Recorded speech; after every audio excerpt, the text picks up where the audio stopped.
Il est 20h sur les antennes de la télé Futur Média. C'est parti pour le sommaire de cette édition avec le marché zinc de Kaolack ravagé par les flammes la nuit d'hier. Les sapeurs-pompiers qui ont mis 4 heures de temps pour maîtriser le feu ont déploré le manque de moyens. Après la pluie, ce n'est pas le beau temps au marché Castor. Les lieux offrent un décor peu reluisant. Riverains et clients se plaignent dans ce journal. Attention, danger, la passerelle de Yoff sur la route de l'aéroport inquiète les usagers. L'infrastructure qui est dans un état déplorable fait craindre le pire aux populations qui demandent aux autorités de réagir. Et puis les 23 lions qui vont voyager à Madagascar dans le cadre de la deuxième journée des éliminatoires de la CAN 2019 sont connus. Aliou Cissé a appelé 5 nouveaux. On en parle dans la page des sports de Pape Abdoulaye Der. Voilà le sommaire de cette édition. Dans quelques instants, le développement.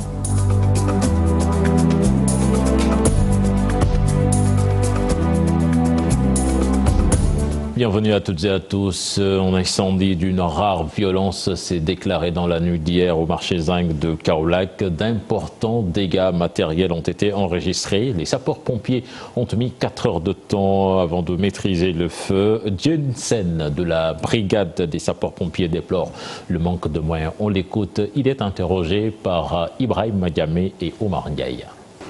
Si vers les coups de 17h, on nous a appelé pour un feu de quantité. Les habitants nous ont appelés pour venir éteindre le feu vers 17h. Ici, des magasins ont pris feu dans le marché et Dieu a fait que vers 20h, nous avons pu maîtriser la situation et actuellement, nous pouvons pousser un ouf de soulagement. Le marché est construit d'une façon qui ne répond pas aux normes indiquées. Il est très étroit et les issues de secours sont limitées. Pour le moment, nous ne pouvons pas tirer un bilan sur le nombre de cantines brûlées. L'opération est toujours en cours. L'accès au marché nous a vraiment causé beaucoup de problèmes. Mais heureusement, nous avons eu des renforts venant de 3 départements. Et c'est grâce à ce travail d'équipe que tout est revenu normal. Ce que nous fustigeons, ce sont les manques de bouches d'incendie. Pour avoir accès à l'eau, il nous faut parcourir 8 km aller et retour, c'est-à-dire 16 km et 25 minutes de route. Nous demandons aux autorités d'installer des bouches d'incendie dans tous les marchés à Kaolack. C'est ce qui est logique pour nous permettre de faire paisiblement notre travail. Et puis le marché Castor de Dakar offre un visage piteux après la pluie de la nuit d'hier. Des ordures visibles un peu partout et qui dégagent une odeur nauséabonde. Une situation que les clients et riverains déplorent. Dans ce reportage signé Cheikh Sadibou Fall et Ahmadouba. La pluie, le beau temps, dit-on. Mais au marché Castor, le décor est tout autre. Des ordures déposées ça et là, une odeur nauséabonde se dégage. Vendeurs, clients et riverains déplorent ensemble cette situation. Vous voyez, aujourd'hui, le marché est très sale.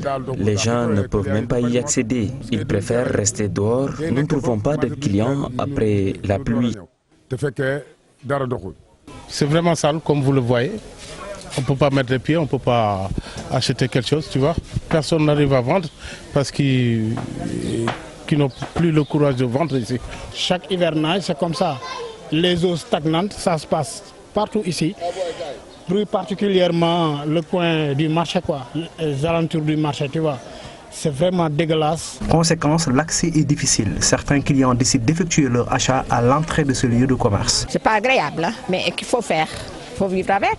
C'est très difficile de faire son marché en ce moment parce qu'il y a trop d'eau sale. Hein. C'est vraiment très sale, mais on n'a pas le choix. Hein. On n'a pas d'autre choix. Y aurait-il une alternative? La mise sur pied d'un comité permanent de surveillance, une solution préconisée. Il faut que les gens changent d'habitude, que les gens prennent l'habitude de nettoyer là où ils travaillent. C'est trop facile pour que les gens disent à chaque fois c'est le gouvernement qui doit faire quelque chose, ou bien c'est la mairie qui doit faire quelque chose. Là, c'est pas la mairie. Certes, ils peuvent faire quelque chose, mais avec l'aide de la population. L'insalubrité gagne du terrain dans les marchés de Dakar. Avec l'arrivée de la saison des pluies, la situation se dégrade. Le poisson introuvable sur le marché, les quelques rares espèces disponibles viennent du port en carton congelé et le prix d'un carton varie entre 25 000 et 35 000 francs CFA au lieu de 15 000 francs CFA ou 20 000 auparavant. Les rares clients trouvés au marché Castor n'ont pas le choix, ils sont obligés de débourser très cher pour bien cuisiner. Un reportage signé Maïmouna Ndiaye et Ahmadouba. Elle a fait les étals de poissons du marché Castor. Le décor est le même. Les quelques rares espèces disponibles sont congelées. La ménagère décide enfin de préparer du kaldou. Je commence à perdre espoir. Les prix des poissons sont très chers. Avec la tabaski, ça se complique davantage. La rareté du poisson devenue une réalité au lendemain de fête. Ces vendeuses sont habituées. Actuellement, une baisse des prix n'est pas envisagée. Ces poissons que vous voyez se vendent en tas 2000, 2500 ou plus. Il y a aussi d'autres espèces comme le sompat et le soude. Le poisson est introuvable. Les clients aussi. Ils sont là, ils marchandent à longueur de journée. Vous voyez, ces espèces nous viennent du port de Dakar en carton. Les prix varient entre 20 000 et 35 000. Cela dépend de la période. Cette dame, elle, est plus chanceuse. Cette situation, elle l'avait prévue bien avant la tabaski. J'avais réservé ça pour après tabaski. J'ai anticipé quoi. Le constat est le même à chaque fois après la fête de la tabaski. On peine à trouver ce qu'on veut. Pour l'heure, les pêcheurs sont en congé, ce qui explique la rareté et la flambée des prix du poisson. Nous restons dans ce contexte de lendemain de fête. Faut-il déclarer jour férié le lendemain de la tabaski pour résoudre la lancinante question des absences non justifiées? Pour cela, il faudrait une révision de la loi 74-52 du 4 novembre, plutôt 1974. La CNES et la CSA, de leur côté, appellent les travailleurs à se conformer à la législation. Un reportage signé Mambiram Diouf et Gervais Yao.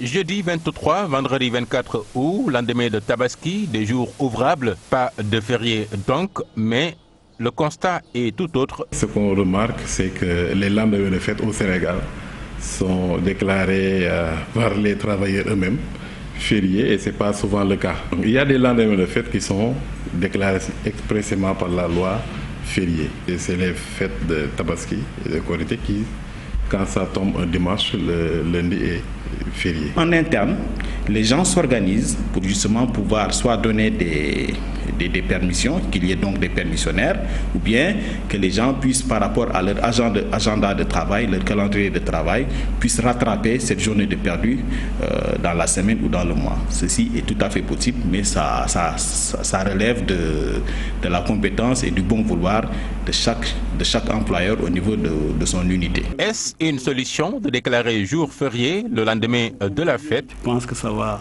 quand même faire un mauvais jeu dans notre économie. Nous, au niveau de la CNES, nous avons depuis fort longtemps interpellé les autorités par rapport à la révision même du calendrier des jours fériés. Effectivement, je pense que c'est un constat qui est peut-être malheureux à dire, mais au Sénégal, nous ne travaillons pas assez, ça quand même, il faut le dire. Une bonne organisation dans le travail, que ce soit dans le privé comme dans le public, pour éviter un manque à gagner. Et comme ça arrive souvent, des conflits. L'absence non autorisée peut, après demande d'explication, prévue par l'article 16 de la CCNI, être sanctionnée par l'employeur.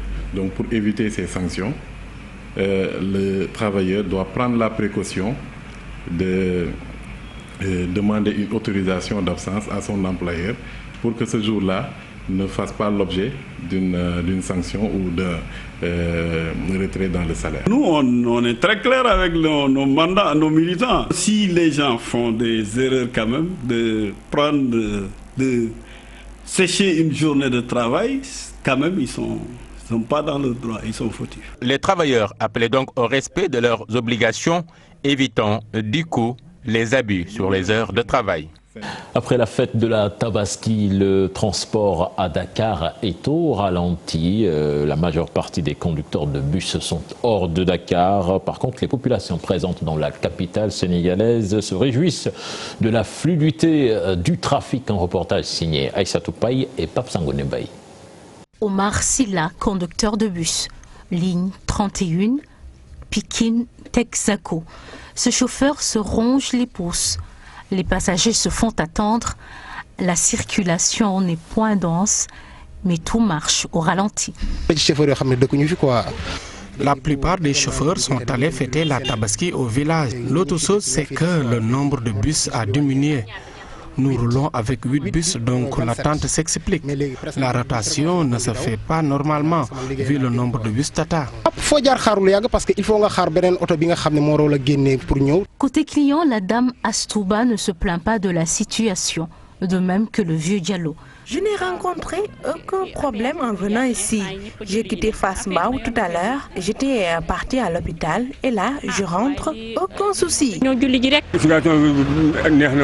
La circulation est fluide. Toutes les voitures sont à Touba et ailleurs.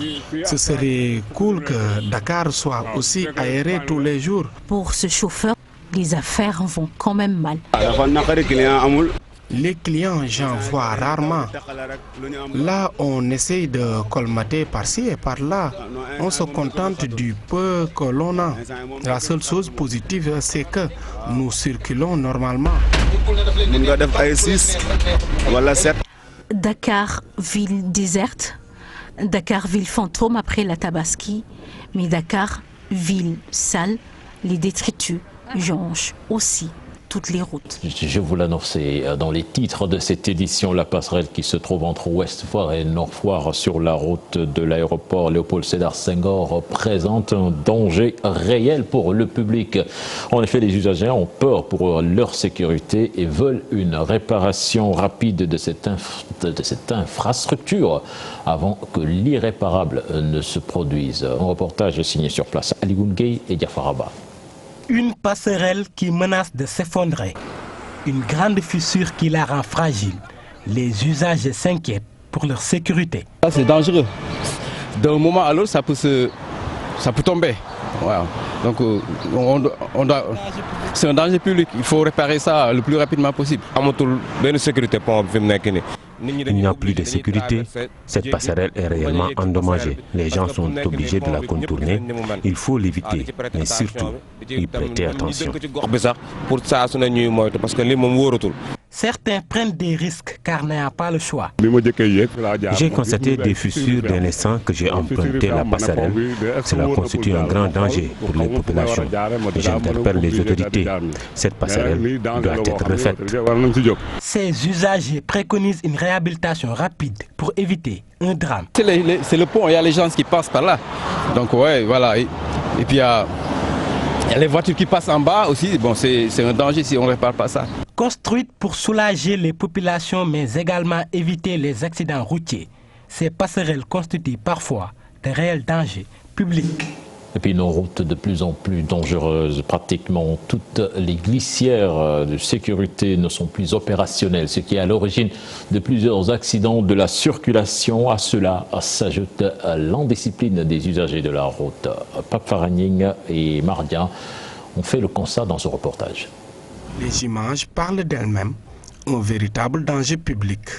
Pratiquement toutes les glissières de sécurité sur l'autoroute sont défectueuses, causant ainsi beaucoup d'accidents sur cet axe. Les glissières ne sont pas en norme, ils ne peuvent retenir aucun véhicule, c'est facile de tomber. Je suis témoin de l'accident de l'autre jour car le bus évitait une autre voiture.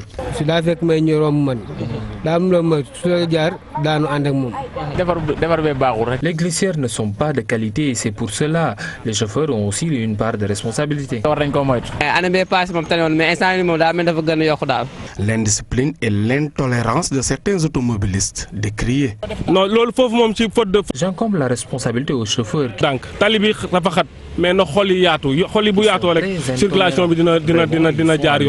Mais si chauffeur yi la daanu accident yi am yu ci bëri ci chauffeur yi la. Il faut respecter le code de la route et rouler doucement au niveau des virages. Il y a beaucoup d'intolérance entre chauffeurs, surtout les taximans.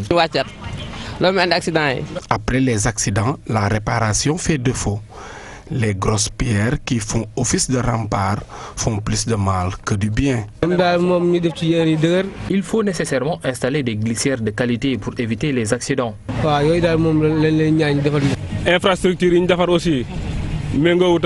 Les infrastructures au Sénégal ne sont plus en norme. Je propose des caoutchoucs. Cela peut amoindrir les accidents. Récemment, 2 bus sont tombés sur ce pont, engendrant plusieurs blessés. Mais jusqu'à présent, la réparation de ces glissières tarde à se faire aux grandes dents des conducteurs.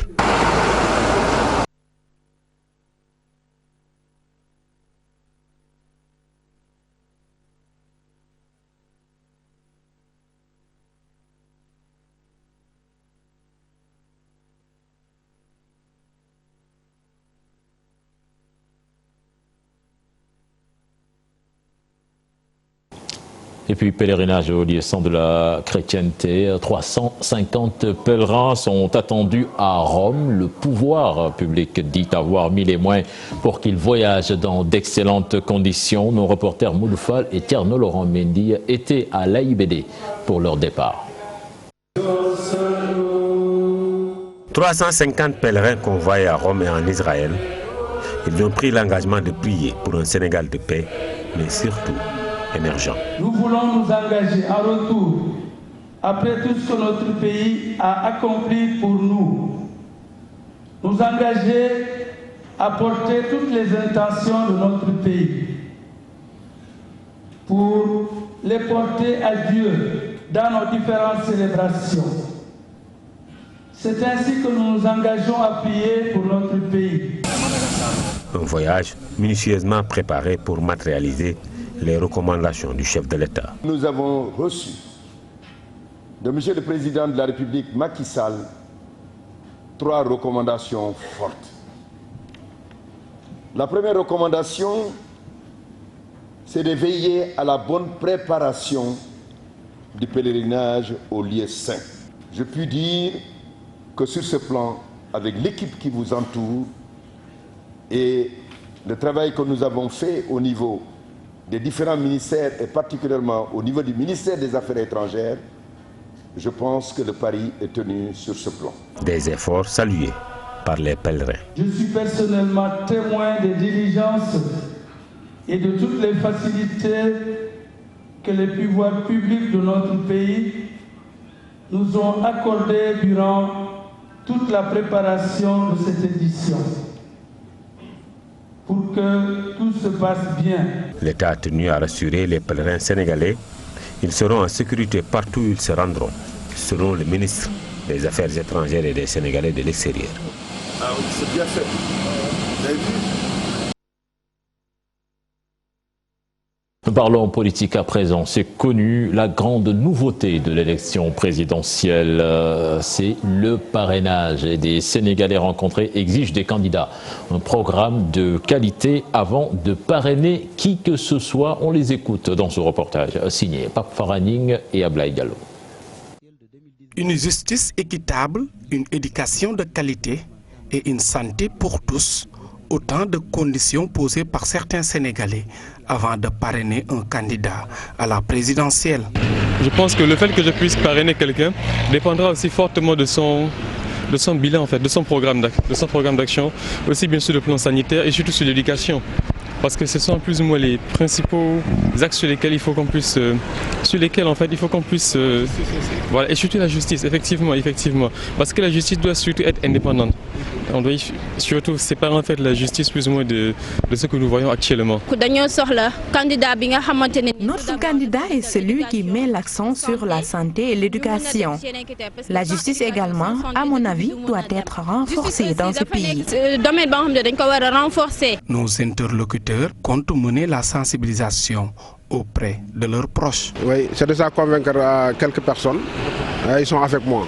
Je crois que on va aller avec lui là, en tout cas. Bon, pour l'instant, j'en vois 2. Mais comme vous l'avez dit, sans citer le nom, je préfère garder plus ou moins l'anonymat. Ces futurs parrains suivent de très près les interventions des candidats déclarés, de plus en plus exigeants. J'opte pour un candidat digne et intègre, un homme qui œuvre surtout pour le développement du Sénégal. Un président qui se soucie de l'emploi des jeunes, surtout les étudiants, la situation des femmes ainsi que les commerçants. C'est le meilleur candidat pour moi. La collecte des signatures démarre ce lundi avec la publication des fiches par le ministre de l'Intérieur. Les candidats doivent réunir entre 53 000 et 67 000 signatures avant le 26 décembre prochain. Paparanning, campagne de dénigrement à l'étranger. Le chef de l'État Macky Sall a dénoncé cette attitude de l'opposition sénégalaise lors de son discours le jour de la Tabaski. Selon le président des cadres libéraux, le Sénégal a toujours associé l'étranger dans son jeu politique. Dr Chersek déplore les propos du président.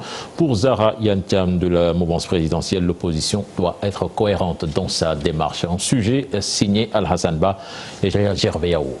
Cette campagne de dénigrement lancée est une erreur. Cela ne servira vraiment à rien du tout. Je pense donc que cela devrait cesser. Des propos qui suscitent réaction. Pour le président des cadres libéraux, le chef de l'État Macky Sall ne supporte pas la contradiction. Dr Cheikh Tidiane Seck juge irresponsable son attitude. Vous savez très bien que depuis le règne de Diouf, ensuite Abdoulaye Wade, l'Union européenne, les États-Unis se sont toujours impliqués dans nos élections. Et la preuve est qu'il y a toujours des observateurs internationaux qui viennent surveiller nos élections.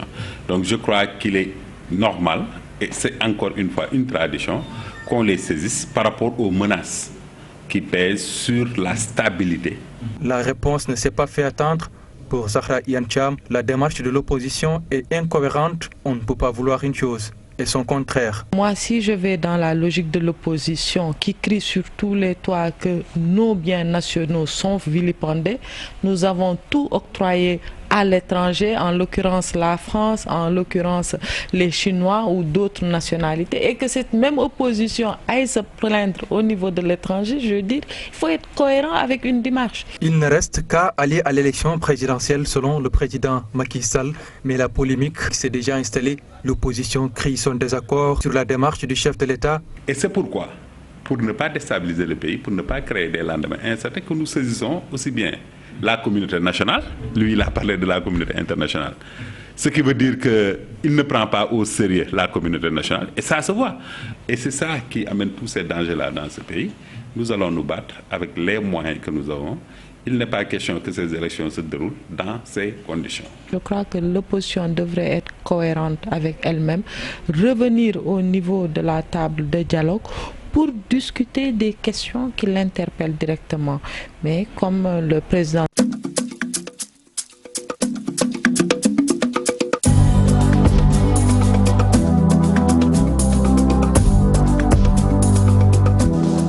Le dossier du vendredi à présent qui concerne les taux de réussite au baccalauréat général pour l'année scolaire 2017-2018, 35,16% d'admis sur les 155 000 candidats de la période 2014 à 2018. Le Sénégal a enregistré des taux de réussite qui tournent autour de 30 à 35%. Dossier signé Aminata Mbaresso et Tierno Laurent Mendy.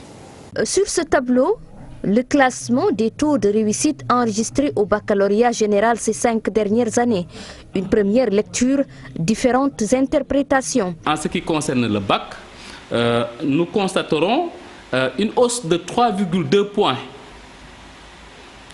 de 2014 à 2018. Hausse de 3,2 points.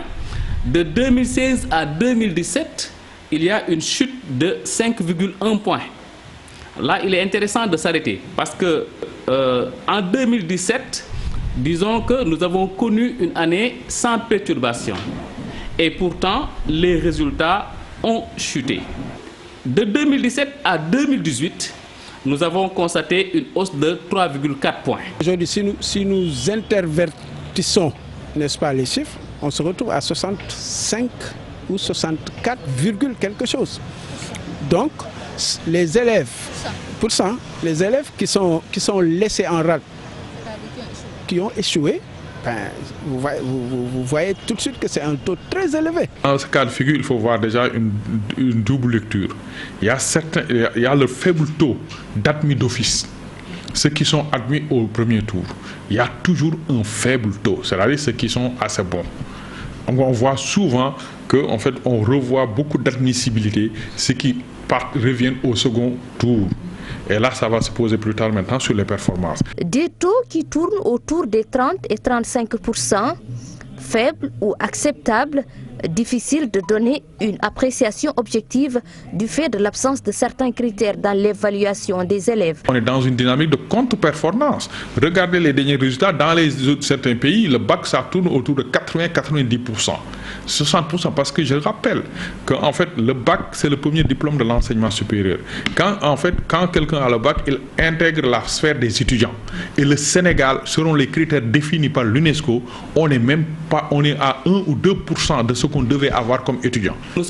Sur son lit de mort, si vous me permettez l'expression, mais autant l'euthanasier. 55 000 nouveaux bacheliers pour l'année scolaire 2017-2018, soit un taux de réussite de 35,16%. Mais sur les 150 000 candidats enregistrés au cours de cette année, il faut également noter un fort taux d'échec, soit 60%, d'où la nécessité pour ces acteurs de l'école de revoir la manière d'évaluer nos élèves.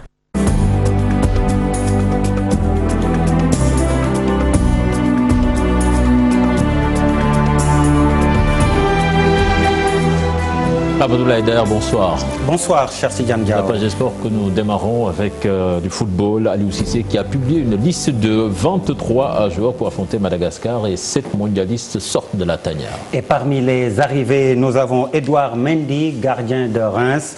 Aliou Cissé a profité de la publication de la liste des joueurs retenus pour affronter Madagascar. Donc, pour répondre aux critiques qu'il essuie très souvent, nous dit Mamadou Fall. Aliou Cissé semble mener la guerre contre des mondialistes. 7 des 23 ont été recalés comme pour remettre de l'ordre après les sorties de Karambodj et Diafra Sakho au retour du mondial Russie 2018. Diafra Sakho, Mambiram Diouf, Khadim Ndiaye, Karambodj, Moussa Wagué, Pape Alioune Ndiaye sont absents des listes.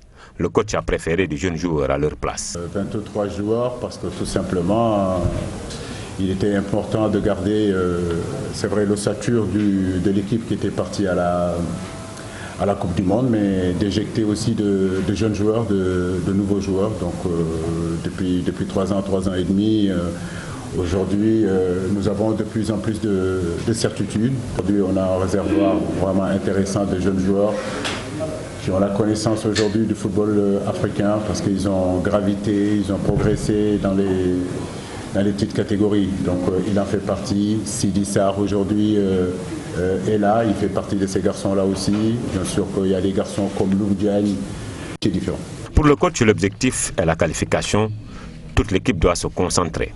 C'est la raison pour laquelle il débute le regroupement le 3 septembre à Paris. Le match Madagascar-Sénégal est prévu le 9 septembre à Antananarivo. Le directeur technique national estime qu'Aliou Cissé a fait dans la continuité, même s'il y a 5 joueurs qui arrivent dans le groupe. Maya Sinmar. Dans tout groupe, il y a une base, fondamentalement. Parce que quand vous partez sur un groupe de 23 et que vous retrouvez pratiquement les 14 ou les 15, il n'y a pas de chamboulement. Mais par contre, l'équipe nationale, comme il a dit, c'est une porte de sortie, c'est une porte d'entrée. Et ensuite, pour aller vers un match, il y a un choix de joueurs. Cela ne veut pas dire que ceux qui ne sont pas là ne seront pas pour le prochain match. Pas forcément. Peut-être ils ne sont pas parce que peut-être qu'ils ne sont pas compétitifs. Ils ne sont pas, peut-être l'entraîneur également a besoin de voir d'autres joueurs. Et je pense que c'est comme ça que les choses marchent. Il est clair que donc la confiance également est à tout le monde. Et aujourd'hui, il y a de nouveaux joueurs qui sont arrivés. Et je pense que c'est normal également aussi que de nouveaux joueurs arrivent. C'est normal également aussi que certains joueurs, effectivement, qui ont demandé, qui ont arrêté également. Et puis en basket, Pape Abdoulaye Haider, les Lions ont repris le chemin des entraînements en vue de la Coupe du Monde prévue en Espagne.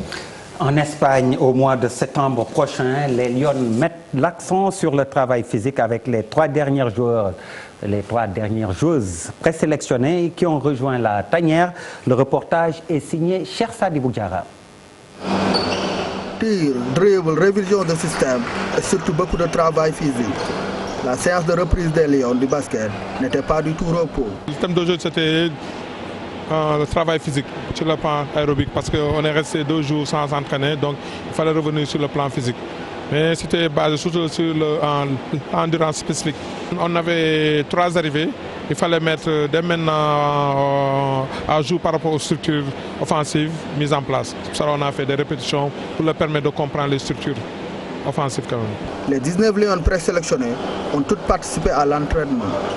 Bintou Diémé, Aïda Fall et Traoré ont rejoint la tanière. Ma saison en club était terminée depuis longtemps. C'est pourquoi j'ai préféré me préparer physiquement aux États-Unis avant de rejoindre la tanière. Je veux toujours beaucoup apporter à l'équipe nationale.